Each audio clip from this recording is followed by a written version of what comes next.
everybody. Welcome to the Entrepreneurial Truth Podcast. My guest today is Amanda Webster, not whatever I was just trying to say. Amanda is a fitness model and a wellness coach who overcame depression on her own terms after a near suicide attempt opened her eyes. After a year and a half of self-discovery and making healthy changes in her life, she was decertified as having an SMI by the very people that told her it was impossible. I think that's amazing, by the way. She is passionate about helping others who struggle with mental illness find their balance and live their most fulfilling lives.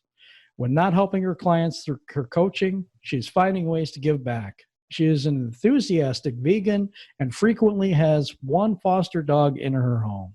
She is also the Arizona chapter leader of Days for Girls and the Phoenix Duolingo French ambassador, a language she taught herself from scratch in order to do humanitarian work in Haiti and Africa. You can read more about her story and her programs at www.amandawebsterhealth.com. Welcome to the show, Amanda. Hi, thank you so much for having me. You know, it's a good day when I only have one foster dog in my house. It's a good day today to have you here. I'm thoroughly impressed with you, by the way. Thank you so much. I'm flattered. I am so fortunate because I get very good-hearted people on this show. I get real people who've been through a whole lot of stuff. And by reading the bio, I know how much you've been through, and we'll talk a little bit about that as much as you're comfortable with. But my first question to you is, what lit the fire for you to become an entrepreneur? You know, when I was growing up, I realized pretty quickly as I moved into my teenage years that an 8-to-4 job was not going to work for me. I had already started struggling with anxiety and depression, and just the prospect of having to get up at a certain time caused really bad insomnia, first and foremost. If I knew I had to get up, I couldn't sleep because my brain would sit there and go, okay, if I go to sleep right now, I have 7 hours, 14 minutes, 13 seconds, and I would really struggle to deal with that. And I talked to therapists. They tried to prescribe me medication. That didn't work.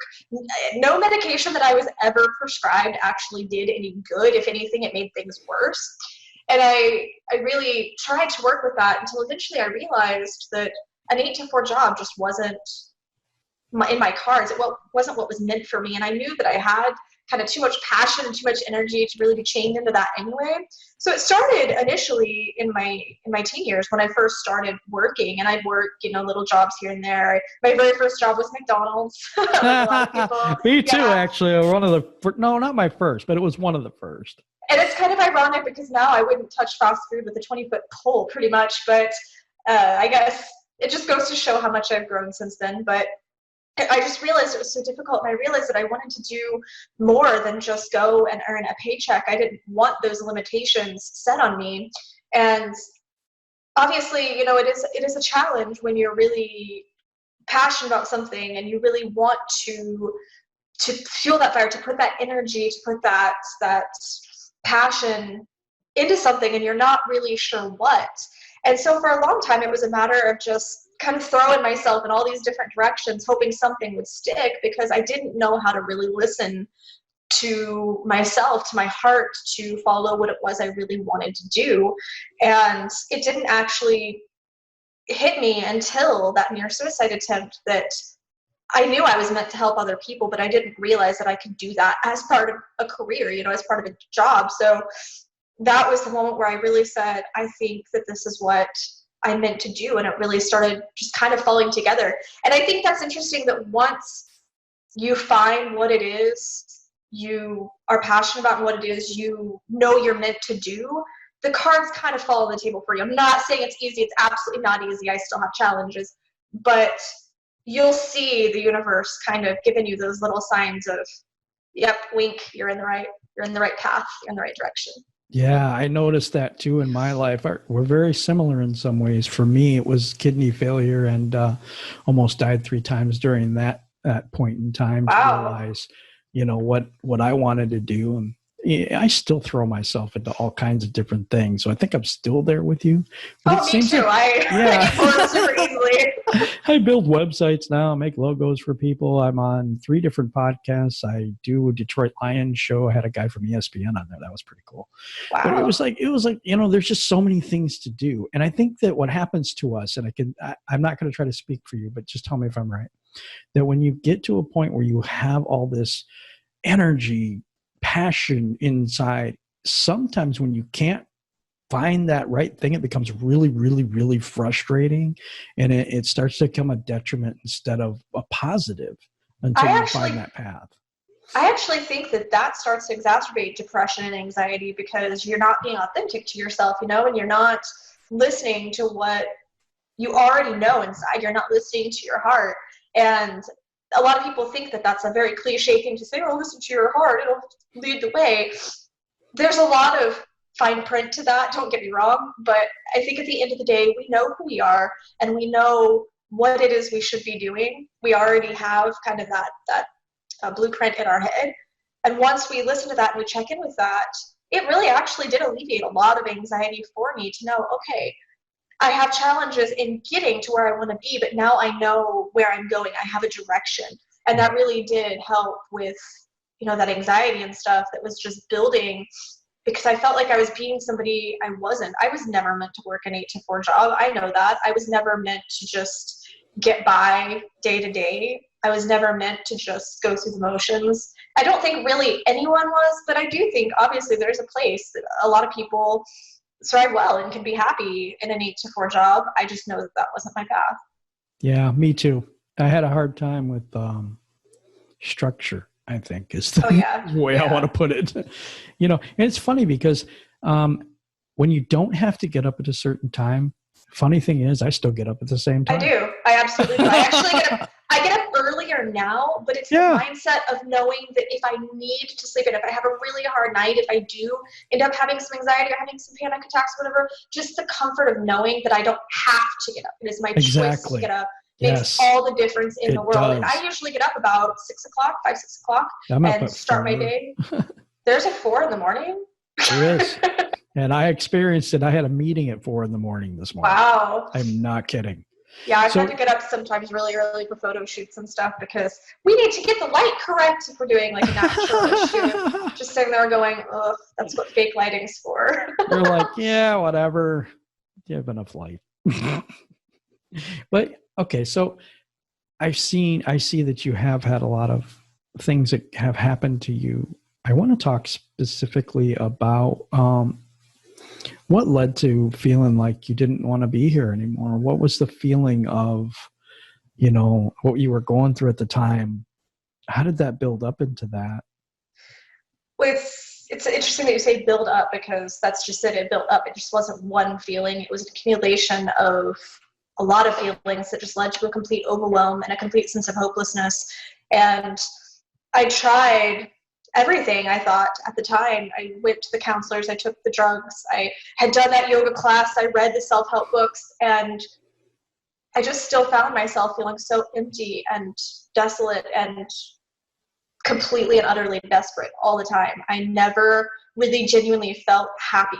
At best, I would feel complacent, I suppose, but most of the time I just felt myself in this completely all-encompassing darkness that I couldn't find my way out of. And after a while, it just became so intense that I didn't know what else to do. I'd gone through the legal channels, the channels that are kind of more accepted by society. I'd gone through the addiction. I'd gone through everything that I could think to try to cope with these feelings. And it just finally got to the point where the voices in my head had finally completely turned on me and were telling me, the world would be better off without you. You're just a burden on people. You're just dragging everyone's energy down. And while I can look back now and say that's completely insane, I know that my son would be devastated. My friends would be devastated. I can say that in my right frame of mind. But when you're in that place and those voices kind of take over your mind, it's literally like, I was bullied as a kid, And those bullies would say the most atrocious things to try to get to you and tear you down. Now imagine that those voices of those bullies are coming from your own head, from your own brain. Yeah. And you can't walk away from them. You can't really defend yourself. It's not as easy. That's what happened, is the voices just became too loud. And let me be clear that I don't mean actual voices. I know what you mean. Voices, but, yeah. It just something too much. Too. I think, okay. So there was something that I kind of went through too. And so I want to say this too, and I wonder if this resonates with you. When you feel that you're meant for something better and greater, I'm not going to say better, I would say greater, and you're trapped inside of a job, or you're trapped inside of this thing, and you have no money and nobody, it seems like you're always needing stuff and always, because you have this dream and everybody puts you down for it. Is that kind of what you went through? Oh yeah, I was put down my whole life for pretty much everything I'd ever wanted to do. The real support I had was my parents, but I lost my dad in 2005 and my mom in 2007. Oh, sorry. Thank you. So it was really a struggle for me to find support. And I did have a couple of friends, who were pretty supportive of the things I did, but all my life growing up, when I was a teenager and a preteen and whatnot, I was told I wasn't good enough. My parents didn't make enough money. I didn't have the right clothes. My boobs weren't big enough, et cetera, et cetera. It just went on and on and on. Right. So everything I'd ever wanted to do or wanted to be, I was told that I wasn't good enough for. And when it's a good number of people telling you this all the time, it really starts to sink in. And I feel like I let that start to define me. I let that tell me I wasn't good enough to be a model. I wasn't good enough to shoot for Playboy. I wasn't good enough to be a writer. I wasn't good enough to do pretty much anything I wanted to do. I wasn't smart enough to be involved in philanthropy and stuff. And just to be clear, I've done every single one of those things now. Awesome. And it was just kind of I want to say it was almost kind of my middle finger to all those people that told me I wasn't good enough. My dad was always the type of person that instilled in me, prove them wrong. When somebody tells you you can't do something, do it and take pictures. Absolutely. So when you went through all that, what was that moment in time where your mind just said, you know what, I got to change this stuff? It was actually on that ledge in Canada. I was on a hotel ledge. I was ready to end my life. And the only thing that brought me down was a song that played at the right place at the right time, which some would call miracle. Some would say it was a sign from the universe. I don't know what it was, but that was my moment where I said, okay, I hear you. Whatever it is, whatever you are, I hear the message. And I came down and I just fell apart. I really let myself, I didn't let myself, it was kind of involuntary, but I just fell apart completely. I fell down to my very core and I cried, I screamed, I cursed in 2 languages. I just really let myself get raw. And once I started to kind of come out of that in the days following, I realized, okay, I'm going to give this everything I have. And I actually made a pact with myself that I was going to give it everything I had for a year. And if at the end of that year I still felt as desolate and dark and depressed, that I gave myself permission to jump. And I think knowing, really seeing it on the line like that, seeing my life on the line like that, it was almost a near-death experience. Like when you see this is a matter of life or death. People don't realize that mental health is a matter of life and death. And if I didn't do something, I was going to die. Yes. And I was there at that ledge. I was there. I saw it. I saw the moment where I believe kind of in some alternate universe, there is a universe where I jumped. There is, some other plane where I jumped and that was it. And that was done. And for a split second, I connected with that. And I connected with all of the emotions that came along with it, because I looked down at the roof below and I just remember thinking it's almost done, and having that fear, that relief, like all the feelings that came with it, that sadness, the regret. It really was like a movie where everything just kind of starts flashing in front of you and you're going, okay, this is it. And that was my moment really where I think things kind of branched. I could have went in 2 directions. I could have jumped, or I could go and really get my life together. And thankfully that song played and helped give me the strength to get my life together. No, I'm very thankful for that as well. I mean, I think you're a very beautiful person. I mean, I can see that on the inside, It's just unfortunate that we get trapped into these ideals about ourselves that other people put on us. And a lot of times we don't have control of the narrative. And the important thing for me is to take control of that and say, I know who I am. Right. You know, I have 2 daughters, and that's what I taught them, because they were getting bullied. They were getting, you know, there was things going on. And I said, you know, people are saying this about me and all this stuff. And I'm thinking, well, don't you know who you are? That's the number one thing you have to figure out. Who are you? And if it's not true, shove it to the side, because it doesn't make a bit of difference. And I think that we put a lot of our self-worth on the things that other people say or do. And the most important thing in that to realize is that even the most successful people have been bullied, have been cheated on, have been divorced. That has nothing to do with your inherent worth as a human being, as a person. Other people are going to be other people, and that's their path and their story and their life. And sometimes we allow those people into our stories, and sometimes we have to close those chapters.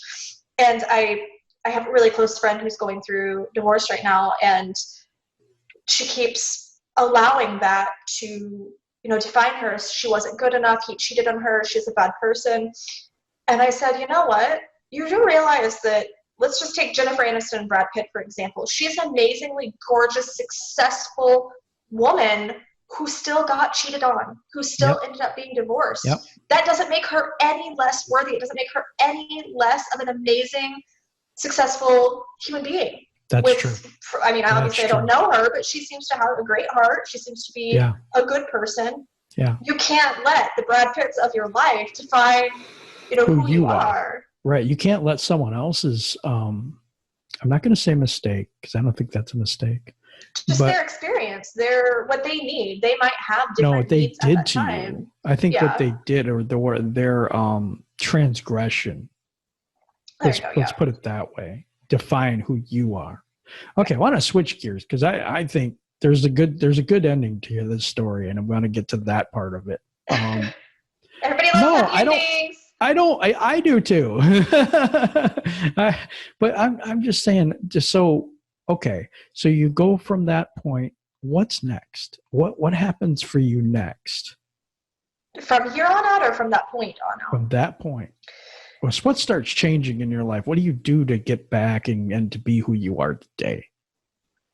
That's an excellent question, because it's exactly what I asked myself at the time. I said, what the hell do I do from here? Because, like I said, I felt like I tried so much. It just felt so overwhelming. And really what ended up coming to me was getting back to basics. I talked to a friend of mine, ironically also a childhood hero, Diamond Dallas Page, who kind of just laid the smack down, so to speak, in wrestling terms on me, and said, you know, you got yourself into this mess, and it's on you to get yourself out of it. And I'm not really a person for tough love, but I realized that there was a lot within my control. I can't control whether or not I'm susceptible to anxiety or depression or whatever, but I could control how I responded. I could control how I lived my life. I could give my body and my mind the best chance possible to cope with the effects of depression. And my first thing was just getting back to basics, to really saying, okay, am I fueling my body and mind with the things that are going to be able to give me a chance to move forward with this, to move forward with my goals, to be able to, I don't want to say control my thoughts, but at least have the reins on my thoughts and on the depression. So it's really a matter of, okay, we're going to get back to basics. We're going to start eating healthier. We're going to start, being more active. And those things might seem asinine for a lot of people that are going through severe depression, but let me tell you, it makes a huge difference, because we don't acknowledge in this society the mind-body connection. And for me, it was huge. And before that, I'd taken the yoga class. I went to the gym and, jogged on the treadmill for 10 minutes. I told myself that I was already doing right. And it was a brisk jog, more like a speed walk than a jog. But yeah, I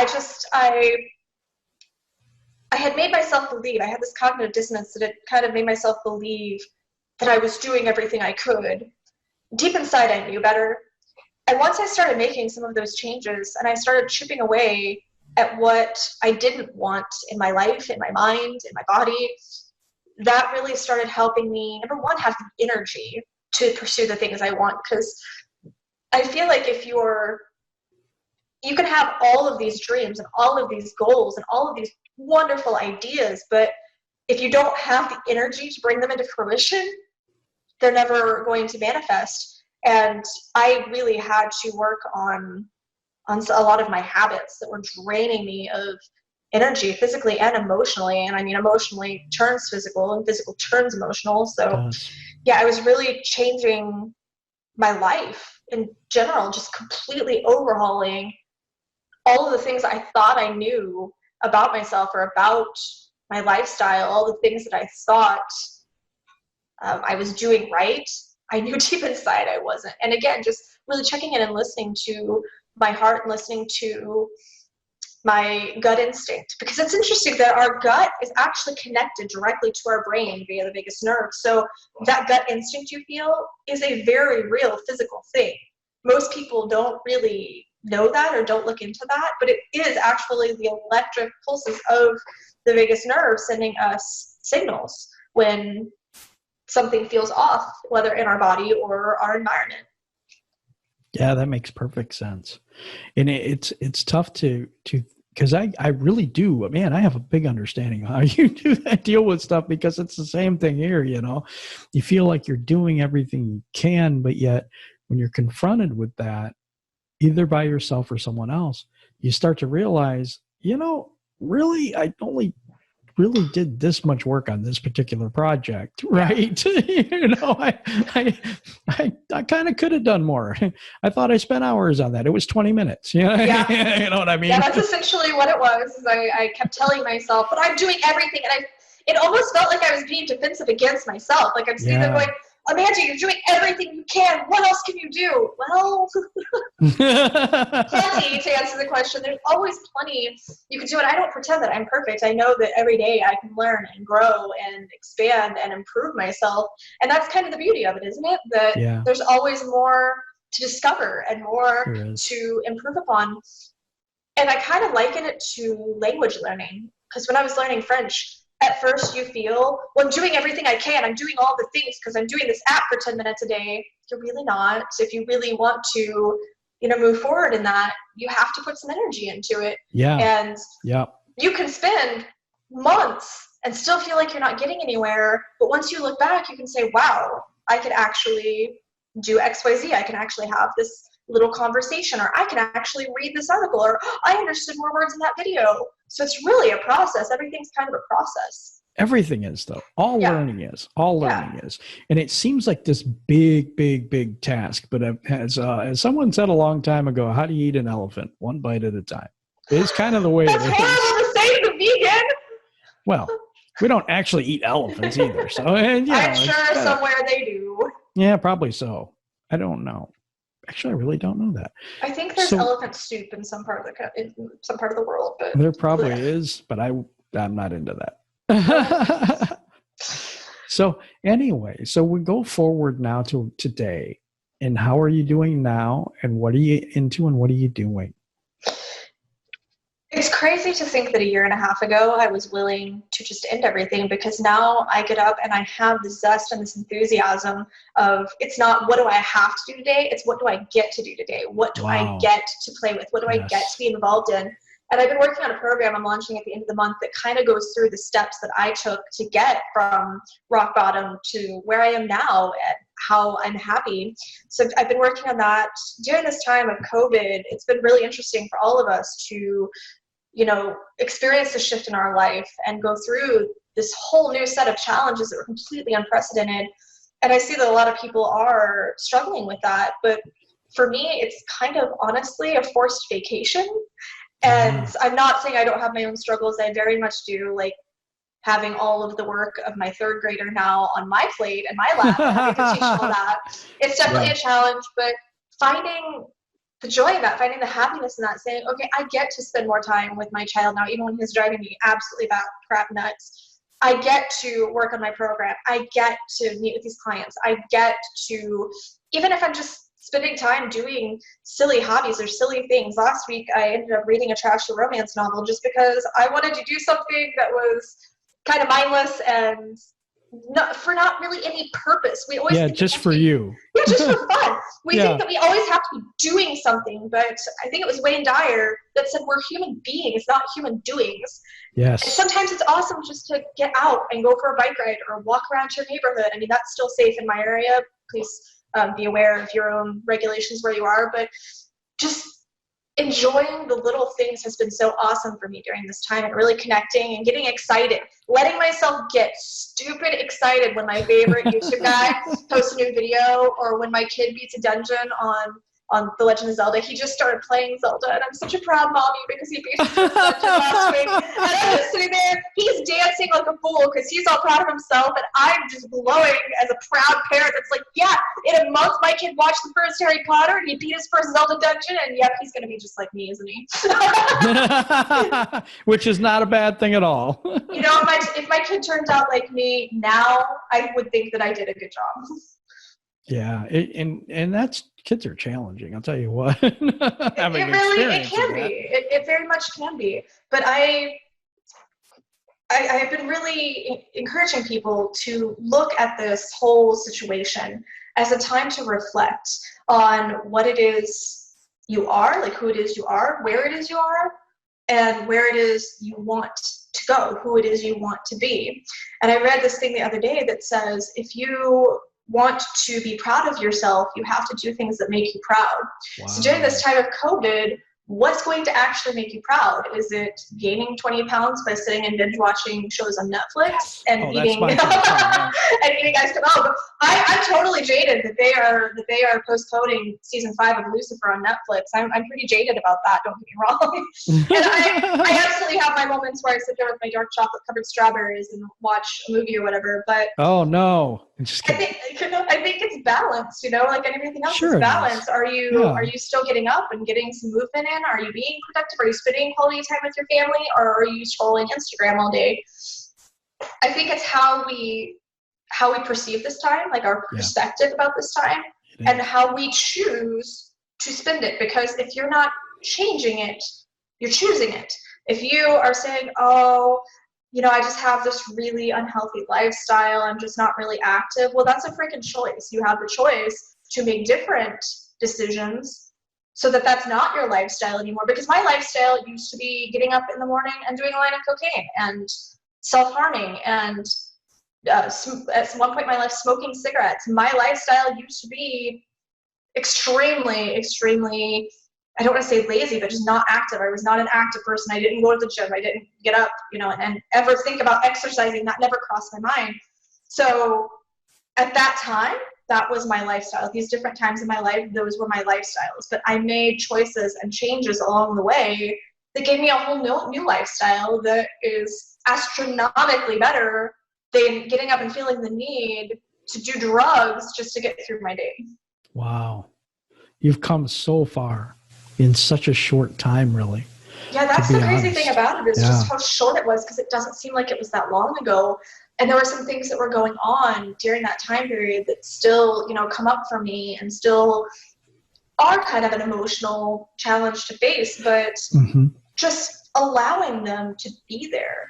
And I think, especially as entrepreneurs, people look at these Insta gurus and whatnot, and they think, oh, these people, they just have it easy. They just are successful. They didn't just anything. They just worked their butts off to get to where they are. And it's not an easy process, emotionally or otherwise, to be a successful entrepreneur. I mean, sure, some people like Paris Hilton are just born into it and they're just going to have that luck of the draw. Great for them. But for the most part, us normal people that aren't Eric, we really have to work on ourselves, on our business, on our brand every single day. But to me, it started becoming a lot less work and a lot more play, just because I kind of shifted my perspective to allow it to be that way. It used to be like, okay, I wrote a book and I haven't had it published yet, but we're in the process of growing agents. And I wrote a book, and it used to be the beginning of writing that book. Okay, I'm going to sit down and I'm going to do this work and I'm going to write this chapter. And it was just so heavy and uncomfortable, and it just wasn't a fun process at all to go through. And finally, it probably took me half the book to get to this mindset, but I was like, you know, I'm a good writer and I enjoy writing and this is fun. And I look forward to the day that you know, someone gets to read this story and experience what I experienced, and hopefully it helps encourage and inspire them to make some positive changes in their own life. But just reframing whether or not you think you have to do something. Do you have to get up and spend time with your kids, or do you get to get up and spend time with your kids? Because coming from someone who's lost people close to them, when I was younger, it was, I have to spend, this time doing whatever family thing. At this point, I would give anything in the world to be able to have the opportunity to spend time with my family, with my parents, So I think it's really all a matter of how you're looking at it. The person that can't have children is going to look at it a whole lot differently if they got to spend time, with a child. They're going to look at it a whole lot differently than, I have to get up and spend time with my kid. No, you get to get up and do that. You get to get up and do the work that you chose for yourself. Like whatever job you have, you chose that for yourself, and you get to get up and explore that. Or you get to get up and say, screw it, I hate this job, and change it. That's I've done your that. choice. Oh, I did too. I've done that a few times. I was working at my son's French immersion school, and I was kind of doing that in tandem with my coaching and stuff. As of last year, I did it for about a year.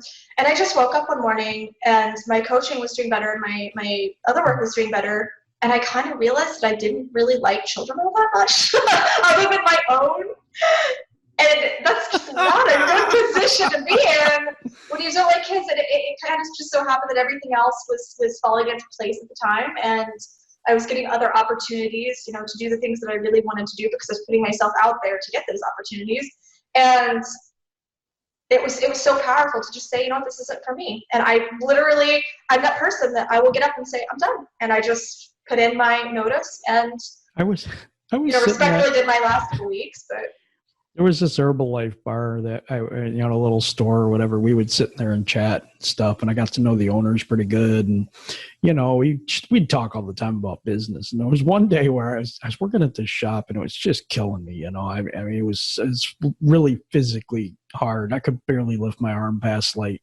I hurt my shoulder really bad, and I was still going in and doing 12-hour days and this and that. Oh, yikes. So they're like, why, I don't know why you do that. That's like really, and it says, you know what? I don't know why I do that either. And I left.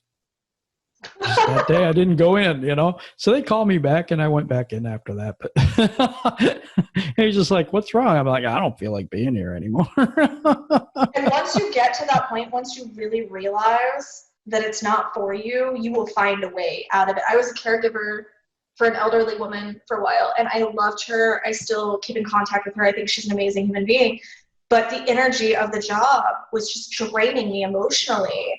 And I kind of had that same epiphany that I woke up and I said, I can't do this anymore.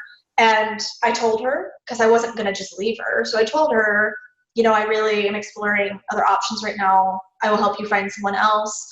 And I worked with her for the next couple of weeks to help her find a replacement for me. And that's what I started doing dog boarding and dog rescue and stuff. And I literally, when I left this job, I was a single mom with practically no income. Wow. And I just walked out and said, I can't do this. And I gave her my tweaks and everything. And I've learned, because I grew up, my family was not well off I was growing up. Yep. So I really learned to live on a budget and I can live well, I can eat well and everything, but I don't buy extravagant things. I dress nicely, I feel, but I don't buy new clothes all the time. I don't buy the newest electronics and devices and stuff. I don't go out to eat all the time. So my expenses are actually pretty low. So for me, it was just, paying the bills and stuff. And I had enough to get me by for the next month. And that was enough time for me to start, building this business and this clientele. And again, at the time, it was something I was super passionate about. I could do in my own time. I love dogs more than people, in fact. And I just built that. I walked out and it worked. I made it work. I didn't have the option to fail. I realized walking out of that job, I had a child to take care of, and I didn't have the option to fail. And I knew that one way or another, I would make it work. And that was kind of the mindset that I was raised with, that one way or another, you make it happen. And people always, kind of awe over how I just make crap happen. And I couldn't give you a magic formula. I could probably sell $1 million course if I could give you the magic formula on how to just make things happen. But back in, it was 2013 or 14, I was in this life coaching class with a friend, and we were talking about like what we wanted to do with our lives, and I realized, man, I really want to travel, but again, single mom, had no money, no real resources, and I kind of wrote it off. It's like, oh, okay, it's just, you know, this pipe dream. Everybody wants to travel. It's not really in the cards for me. And just before 2015, because that was when I turned 30. That's when I turned 25. That's when I turned 25 again. And I really just started saying, man, I'm not living the life that I want to live. I'm not doing the things I want to do. And my breaking point on that was I happened to be on Groupon because I was buying a little gift for a dear friend of mine. And I happened to be on Groupon and I saw that Joey Fatone from NSYNC was doing a show in Vegas. And without literally any forethought whatsoever, without checking my bank account, without thinking about my bills, I bought the ticket to the show. I said, I'm going to figure this out. I'm going to meet that show. I'm going to meet Joey Fatone because I really had this goal to meet all 5 members of NSYNC. I was supposed to when I was a teenager, and unfortunately my dad went to the hospital. I didn't get to go. So I had this goal. So in 2015, I met Joey. That year I also went to London, Paris, Rome, Mexico, Iceland, and a 10-day trip up the coast of California with my son. So I went through all this traveling with practically I didn't strip, I didn't sell drugs, I didn't do anything crazy. I finally accepted this is what I want and it's going to happen. And it happened. I just made it happen. That's and awesome. I still paid my bills. I didn't do anything, crazy extravagant. I just said, this is what I want and this is what's going to happen. And that's what ended up happening. What would be your advice for anyone right now that's starting out and was where we were, where they don't know exactly what they want to do and they're kind of have all this energy going around, but nowhere to put it, nowhere to focus it? What would you say to them? I always say, if there's nothing else you can do, just take one step in the right direction. For example, I have a friend who she's wanting to get healthier. She wants to lose, I think, 50 pounds. And she's saying, but I can't find the drive to go to the gym. And I said, well, the first step is getting up. The first step is putting your gym clothes on. The next step is then getting those shoes on.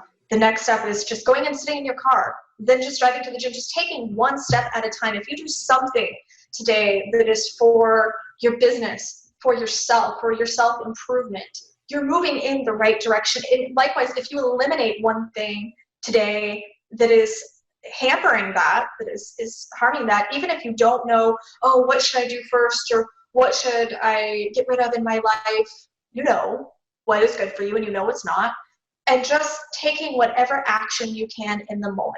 Even if it's just you sit down to lunch and you say, okay, I'm not going to have that cookie that I always have at the end of my lunch. I'm not going to do that today. That's a step in the right direction. Just going for a walk in the evening, that's a step in the right direction. You want to write a book, open the WordPad and start writing. Even if it's just writing out a scene or just writing out an outline.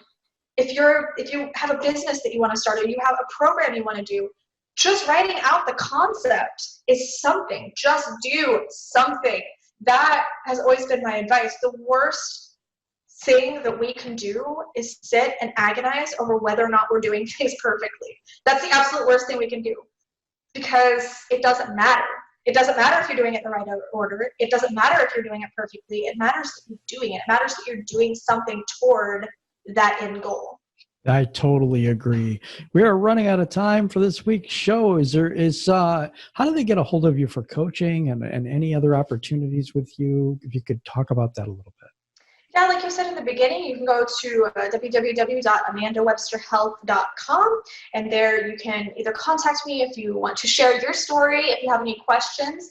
You can also download a free PDF that is going to have the top 10 nutrients that affect mental health. And spoiler alert, most people are deficient in at least one of them. So just a little bit more about that mind-body connection. Also, like I said, I'm launching my program this month. So if you are interested in learning a little bit more about that and how you can move higher on your own personal happiness spectrum, or even learn what a happiness spectrum is, you can check that out on my website. I'm also on Instagram at Amanda Webster Health, so you can follow me on there and connect there as well. Well, I'm going to do that. I know everybody listening hopefully will do that as well. We had a really good talk, and it was a really good show, and I appreciate you being on with me today. Thank you, everybody, for listening and watching, because we're on Spotify, iHeartRadio, iTunes, all kinds of different things. So whatever platform you're listening to this on, really appreciate you, and thank you for listening today. All right, everybody, have a wonderful day.